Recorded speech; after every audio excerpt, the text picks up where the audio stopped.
অনেক আছে বেকার।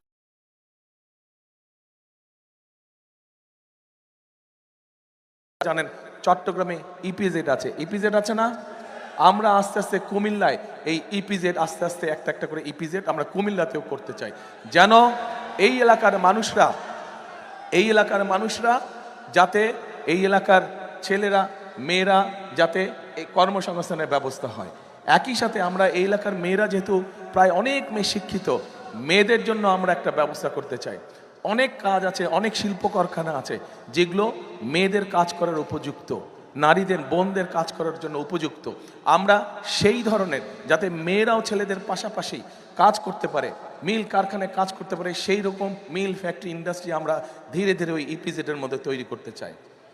এটা কি পরিকল্পনাটা কেমন? ভালো? খুশি আপনারা?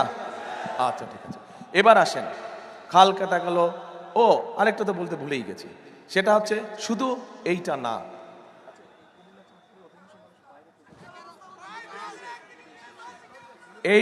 এই এলাকার মানুষ, বহু মানুষ আছে যারা মধ্যপ্রাচ্যে চাকরি বাকরি করে। আপনাদের আত্মীয় স্বজন বহু আছে না?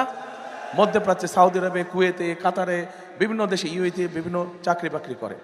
এখন যারা গিয়েছে, এই মানুষগুলোকে যদি আমরা দক্ষ শ্রমিক হিসাবে ট্রেনিং দিয়ে এবং একই সাথে যেহেতু তারা অধিকাংশ সৌদি আরবে যাচ্ছে, সেই দেশের ভাষা শিখে যদি আমরা পাঠাতে পারি, তাহলে তার বেতন বেশি হবে না? আমরা এই পরিকল্পনাটা গ্রহণ করেছি যে এই পরিকল্পনা হলে বহু মানুষকে আমরা ট্রেনিং দিয়ে সৌদি আরবে বা মিডল ইস্টের বিভিন্ন দেশে, যে কাতার বলেন, কুয়েত বলেন, ওইসব দেশে আগামী 5 থেকে 10 বছর কি ধরনের ওইসব দেশের অর্থনৈতিক উন্নয়ন কিরকম হচ্ছে, তারা কি প্রজেক্ট গ্রহণ করছে এবং এই দেশ থেকে কি ধরনের মানুষ পাঠালে বেশি বেতনে চাকরি করতে পারবে, সেটারও আমরা পরিকল্পনা আছে আমাদের। এবং আমরা আমাদের ছেলে মেয়েদেরকে শিক্ষিত করে তাদেরকে ট্রেনিং দিয়ে, ভাষা শিক্ষা দিয়ে আমরা পাঠাবো পৃথিবীর বিভিন্ন দেশে। এখন এই পরিকল্পনা কেমন লেগেছে? আচ্ছা ঠিক আছে, এবার আসেন আমাদের দেশে, বিশেষ করে গ্রাম অঞ্চলে মানুষের, আপনাদের এলাকাতেও এই সমস্যাটা আছে। কি সেই সমস্যা? চিকিৎসা সুবিধা।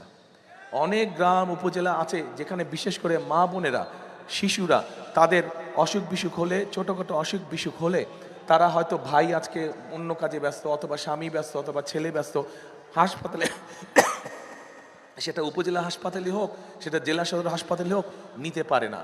ফলে হয় কি, মাটা বা বোনটা বা নারী বা শিশুটা প্রতিদিন কষ্ট পায়, দুঃখে অসুখ বিসুখের জন্য কষ্ট পায়। আমরা যেটা করতে চাচ্ছি, এখানে অনেক মুরব্বী আছেন, আপনার যারা মুরব্বী আছেন আপনাদের মনে আছে শহীদ রাষ্ট্রপতি জিয়াউর রহমানের সময় পল্লী চিকিৎসক ছিল, মনে আছে? জানেন আপনারা পল্লী চিকিৎসক? এখনো কিছু আছে বোধহয়।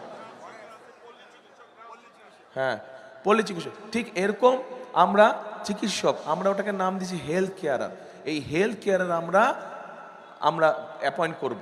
এই হেলথ কেয়ারের কাজ হবে গ্রামে গ্রামে যাবে, গ্রামে গ্রামে গিয়ে যেই অসুখ বিসুখগুলা ছোটোখাটো, বেশি সিরিয়াস অসুখ বিসুখ না, সেগুলা মা বোনদেরকে, শিশুদেরকে তারা ওখানেই তাদেরকে চিকিৎসা দিবে। ফলে মা বোনদেরকে কষ্ট করে সেই হাসপাতালে দূরে আসতে হবে না।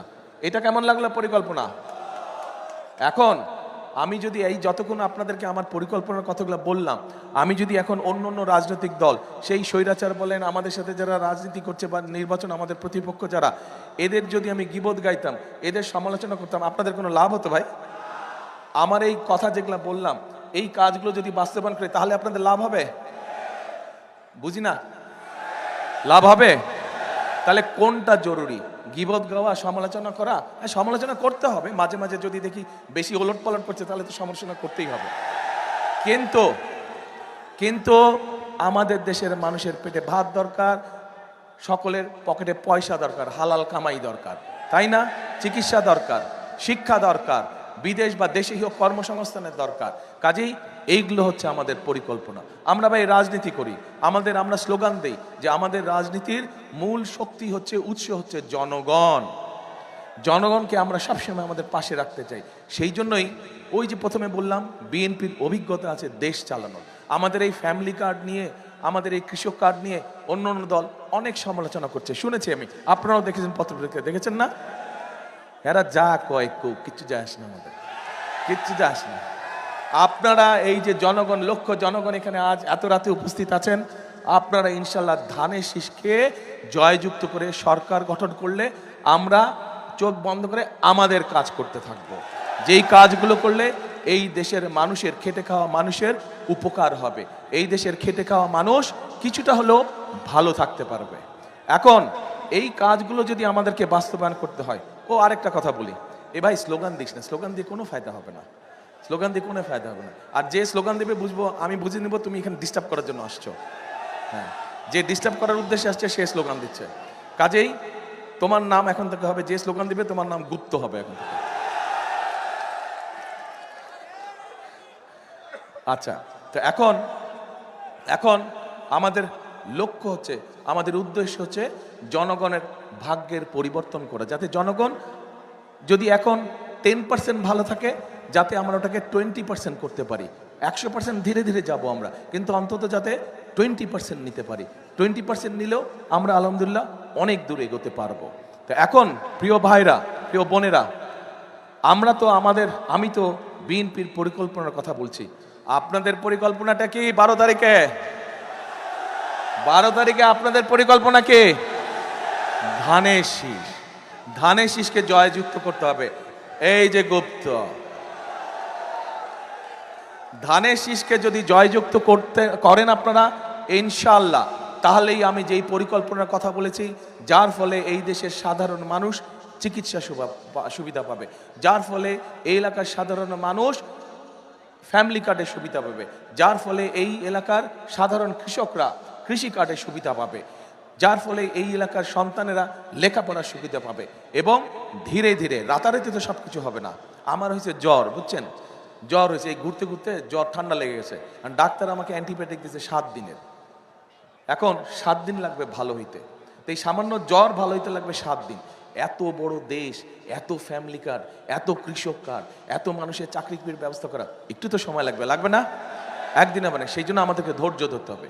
কিন্তু ওই যে বললাম আপনাদের পরিকল্পনা কি, আপনারা যে বললেন ধানের শীষে, ইয়েস 12 তারিখে আপনাদেরকে ধানের শীষকে জয়যুক্ত করতে হবে। কিন্তু জয়যুক্ত করার আগে কয়েকটি কাজ আছে। সেই কাজটি হচ্ছে, আপনারা যারা এখানে ধানের শীষকে জয়যুক্ত করবেন, আপনাদেরকে ভোরবেলা তাহাজ্জুদ পড়ে চলে যেতে হবে। তাহাজ্জুদ পড়ে ওইখানে গিয়ে ফজরের নামাজ আদায় করতে হবে। আর আমার অন্য ধর্মের ভাই যারা আছেন, তারাও আপনারা ফজরের ওয়াক্তে চলে যাবেন ধানের শীষকে ভোট দেওয়ার জন্য, এবং গিয়ে ফজরের নামাজ আদায় করে ওই আপনার স্ব ভোট কেন্দ্রের সামনে ফজরের নামাজ আদায় করবেন এবং লাইন দিয়ে দাঁড়িয়ে যাবেন। যেই মাত্র দরজা খুলবে, ভোট প্রক্রিয়া শুরু হবে, আপনারা লাইন দিয়ে ভোট দিবেন, ধানের শীষে ভোট দিবেন ইনশাআল্লাহ। তবে ভোট দিয়ে চলে আসলে হবে না, কিন্তু থাকতে হবে। যেই অধিকার থেকে আপনাদেরকে বঞ্চিত করা হয়েছিল গত 16 বছর ধরে, সেই অধিকারের হিসাব, এই যে এখানে 3 জন জুলাই যোদ্ধা বসে আছে, পা নাই 2 জনের, আরেকজনেরও সমস্যা, এদের এই যে বলিদান, এটা তো বৃথা যেতে পারে না, পারে? যেই অধিকার আপনাদের কাছে কেড়ে নেওয়া হয়েছিল, সেই অধিকার কড়ায় গন্ডায় সন্ধ্যার মধ্যে বুঝে নিয়ে আসবেন, যে ধানের শীষকে জয়যুক্ত করে কড়ায় গন্ডায়, যাতে কেউ ষড়যন্ত্র করে আপনাদের অধিকার যাতে কেড়ে না নিতে পারে, এইটা খেয়াল রাখতে হবে। পারবেন? এইটা আপনাদের পরিকল্পনা, আর আমার পরিকল্পনা আমি আপনাদেরকে বলেছি। তাহলে শেষ কথার কি কথা? শেষ কথার কথা হলো, করব কাজ, গড়ব দেশ, সবার আগে বাংলাদেশ। আবার বলি, করব কাজ, গড়ব দেশ, সবার আগে বাংলাদেশ। ইনশাআল্লাহ খাল খননে দেখা হবে আপনাদের সাথে। আল্লাহ হাফেজ। বাংলাদেশ জিন্দাবাদ, বাংলাদেশ জাতীয়তাবাদী দল জিন্দাবাদ। আর এই 14 জনকে আপনাদের কাছে দিয়ে গেলাম, এটা আমার আমানত। এই 14 জনে আপনাদের দায়িত্ব হচ্ছে আপনাদের পরিকল্পনা সফল করে এই 14 জনকে জিতিয়ে নিয়ে আসবেন ইনশাআল্লাহ। আপনারা পারবেন না? ইনশাআল্লাহ। আল্লাহ হাফেজ।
ভাই মাইকটি অফ করে দেন, ভাই লাইনটা অফ করে দেন, ভাই লাইনটি অফ করে দেন।